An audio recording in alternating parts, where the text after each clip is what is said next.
Hi friends, నమస్తే. My YouTube channel Ponduru Venkatesh. Please subscribe my channel. నేను చెప్పేది ఏంటంటే, మొన్న నేను అజంతా ఎల్లోరా వెళ్ళాను చూడడానికి. చాలా అందంగా ఉన్నాయండి గృహలు. ఆ రోజుల్లో ఎలా చెక్కారో ఏంటో, రాజులు ఎలా చెక్కిచ్చారో ఏంటో పని వాళ్ళతో తెలియదు, కానీ గృహాలు చూస్తే మట్టి పోతుంది బాబు. ఎటు చూసిన శిల్పాలే, అందాలు. కొండను తవ్వి ఆ రోజుల్లో ఎలా మరి చేశారో తెలియదు, కానీ ఎటు చూసినా శిల్పాలు. అబ్బాబ్బాబ్బా, కన్నులు పట్టు. అంత మీద కొండ మీద నుంచి రాయి, అంత వెయిట్ రాయిని కూడా ఎలాగా చెక్కి శిల్పాలాగా అమర్చారో కూడా తెలియదు. అంత అద్భుతంగా, చాలా అద్భుతం.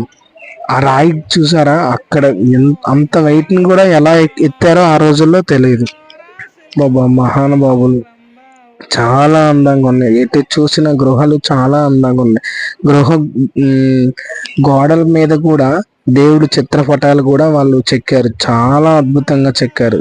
చూడడానికైతే రెండు కళ్ళు చాడు, అంత అందంగా ఉంటుంది ఆ గృహాలు చుట్టూ గోడపై ప్రతి గోడ మీద దేవుడి తాలూకా బొమ్మలే ఉన్నాయి.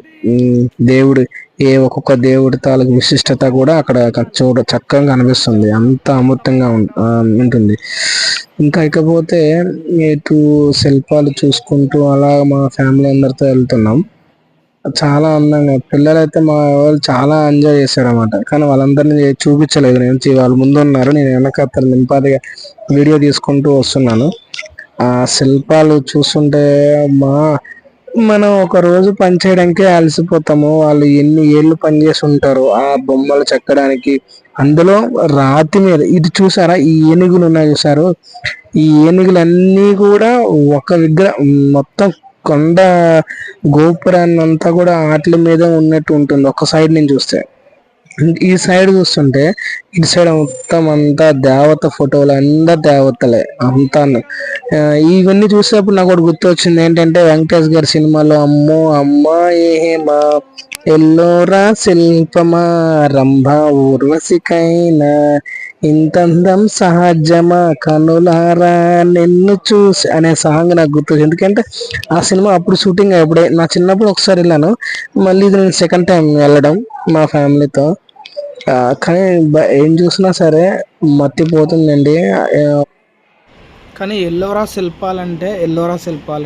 అబ్బా ఏమున్నా అబ్బా, ఇటు చూడు కొండల మధ్యన ఈ అజంతా ఎల్లోరా శిల్పాలు అనేది చాలా అందంగా ఉంటుంది. మన ఫ్యామిలీస్తో తప్పకుండా వెళ్ళొచ్చు, చూడొచ్చు కూడా. చాలా బాగుంటుందండి. అదేంటో మేము వెళ్ళేటప్పుడు మాత్రం భారీ వర్షాలు పడ్డాయి, కానీ వర్షంలో కూడా తడుచుకుంటూ వెళ్ళి చూసి వచ్చాము. మా పిల్లలు, మా ఫ్యామిలీ అందరూ కూడా చాలా ఆనందపడ్డారు. ఇదంతా ఒక ఎత్తు అయితే, ఆ గుడి చూశారు కదా, ఆ గోపురాలు, ఆ లోపుకి వెళ్తే ఆ మనసంతా చాలా ప్రశాంతంగా ఉంటుందండి. కొన్ని జీవితాలకి ఇలాంటివి చూస్తే ఆ లైఫ్ అంతా చాలా హ్యాపీగా ఉంటుందండి.